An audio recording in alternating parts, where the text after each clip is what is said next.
Okay, so we have my 2013 Camry. Got the headlights cleared up. They actually came out pretty darn good.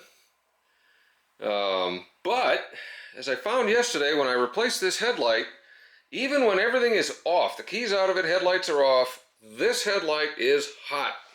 The high beam is hot. So let's unplug that thing. There we go. I didn't just had it stuck in there. And I'm going to set this up. Got a little test light. And we're going to try to get, see, it's hooked to ground, so we certainly do have 12 volts at that. I checked the other headlight. We do not have 12 volts at it, obviously, because it is not on. So I pulled a wiring diagram, and it's fairly simple. The high beam and the low beam are controlled on separate circuits. Got a yellow wire for the right high beam and the left high beam, that is. Controlled on separate circuits. The left high beam uses a yellow wire. The white high beam uses a green wire. They're both fused the same. They're both relayed the same. So it's not an individual thing, and it is a straight shot from that connector with that green wire on it, which is what we got 12 volts on, back to this thing called the, I do it with my bloody glasses, what the hell's it called? Oh boy. The integration relay, engine room junction box block assembly. Integration relay. It controls a whole bunch of stuff. Controls battery power coming to here, got a couple of grounds. Controls ECU, got something going to the alternator, daytime running lights, and the dimmer, and all sorts of stuff. And I found it. That is over here, this thing. And so I'm going to make an attempt to pull that out and see what we see. It's got a couple of clips on each, got a clip on each end. You kind of got to spread out and then sort of pull up on it.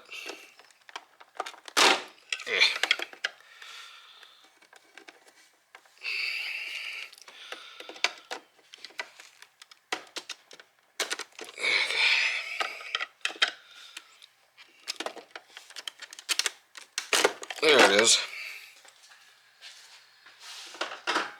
Okay, let's see what we got. Ooh, all sorts of wires. Okay, well, I see a big fat green and a big fat yellow. I'm betting this is my wire. And underneath here, if you can see, it's got some connectors. That's where the powers and grounds come up from the bottom. But yeah, let's go check for power now, see if we have a short somewhere in this wire or if that damn thing's dead.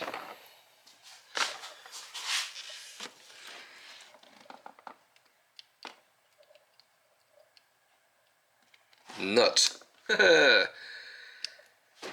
Plug it into the light. Yep. Okay. So unplugging that box disables my lights, which means that the continuity most likely from here to there is good, and I am getting 12 volt power on that green thing for some reason. Now, why that would be, I don't know, other than maybe something has gone wrong in this little box.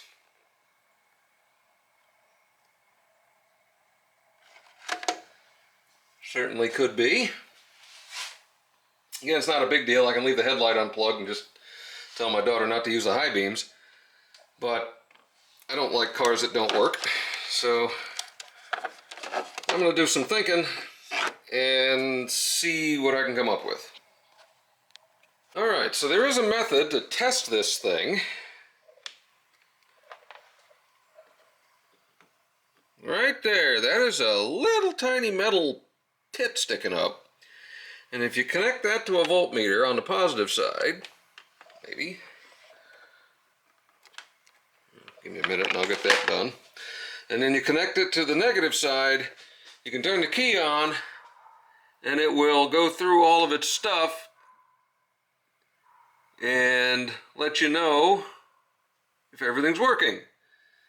And if it feigns a failure, instead of 1 second, it will hold on for 3 seconds.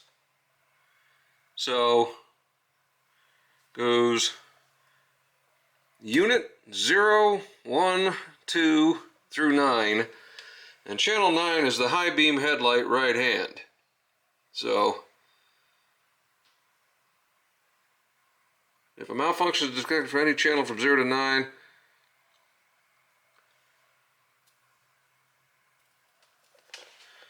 I guess I should plug that in, but let's see if we can get this set up where we can see this.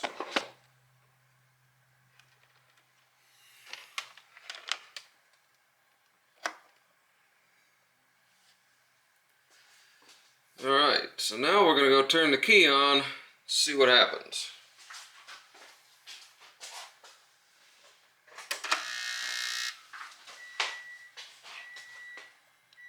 So it should wait 8 seconds. There it goes.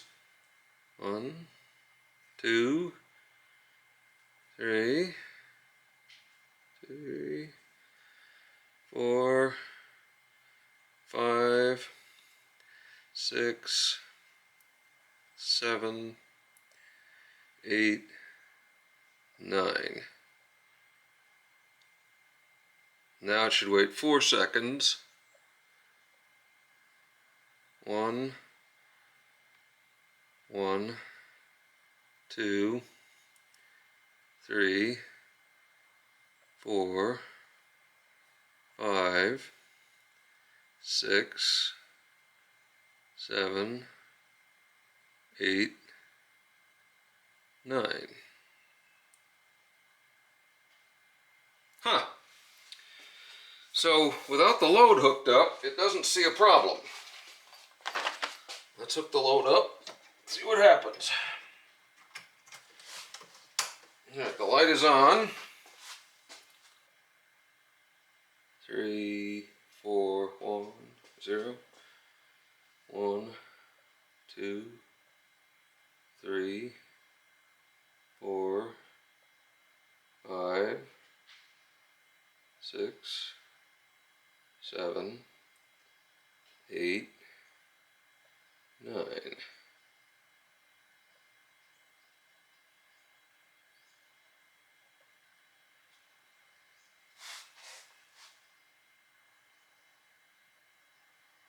Unit 1, 2, 3, 4, 5, 6, 7, 8, 9.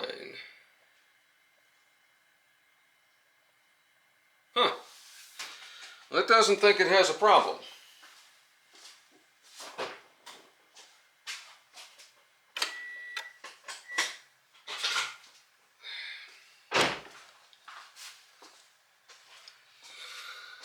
I guess that's interesting. Those are the waveforms it's seeing. You know, it goes 1 second between each, and then a 4 second between the current and then the history. And if there's a 3 second, and I saw no 3 second ones. I just saw everything being reasonable. So, what does that tell me? Let's unplug this before I burn up that bulb again. Alright, got that stupid thing unplugged. So,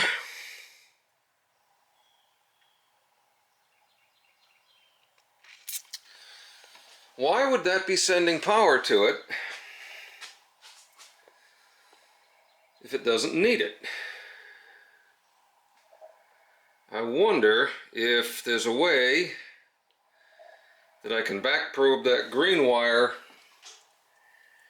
and then run the thing out here and plug it in and see if it's doing that, because right now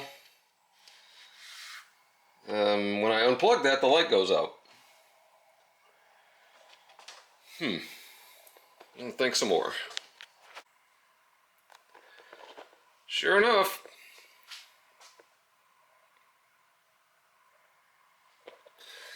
I was able to back probe the thing and kind of tuck it away and tuck it down in there, and as soon as I plugged it in, we got 12 volts. So we're going to look at this.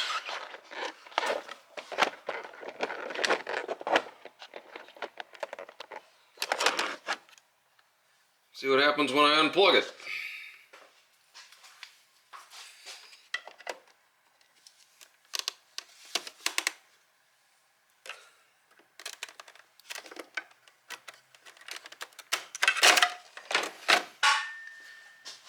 Zero. I think I got a bad module. Yep, well.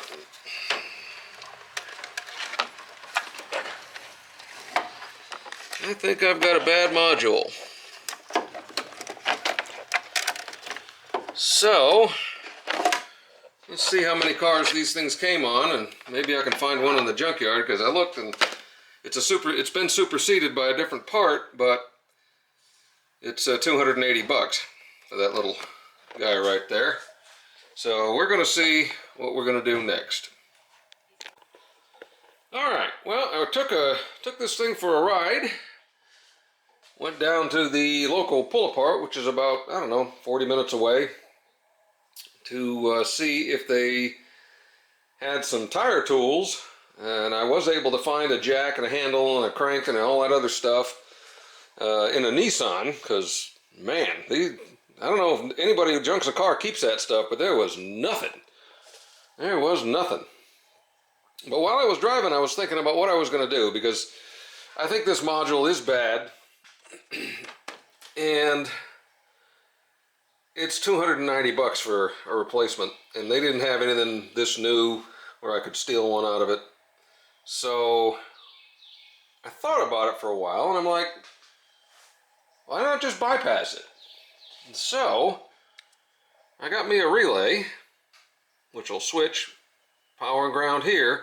So if I ground one side of this and tie into the existing headlight wire for the left on this side, that'll turn this relay on when this headlight goes on. Then if I tie from power on one side here and go out to the green wire under here, like de-pin it, and tie into that, it should light my light. So I am going to pull this apart and just tie some stuff in temporarily with some of my pins and clips and stuff to see if I can possibly make this work. I'm betting I can. I think this is going to work. And then, you know, maybe once in a year or two, when I start getting some 2012 and up of these in the junkyard, I can go steal one of these modules, because I don't want to pay 300 bucks. The only thing I'm a little concerned about is I was thinking about just running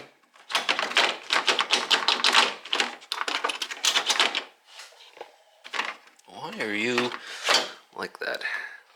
Ah, it's got a bad clip. Conveniently, I have some of those clips. Alright, we'll fix that. But, anyway, I was thinking I was just going to, tie the green wire into the yellow wire here, but that's going to put double the amperage on those wires, and they are not that stout. They're probably 16 gauge maybe. So that concerned me. It would work, but I'm afraid I think I would burn it up. So I'm going to put this in line. I've got another fuse, a fuse block to put in it, just so it'll protect that, because it's not going to have any protection at this point. Just so it'll protect that light in case something goes wrong in that little green wire. And yeah, we're gonna get that set up, see if it works. Alright, well here's this disaster. We cut into the wires for the trigger and yellow wire to the headlight for the trigger. Found out that there's a yellow wire that also goes to that. Oops, fixed it. Got all that in. And then I have a positive through a 10 amp fuse coming from straight from the battery, and then I grounded the other side. Let's see what we got. There we go. Hey! We got highs and lows. Very good.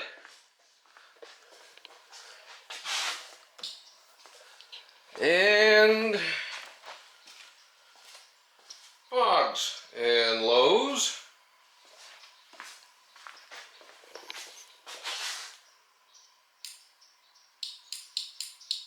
Flash to pass works.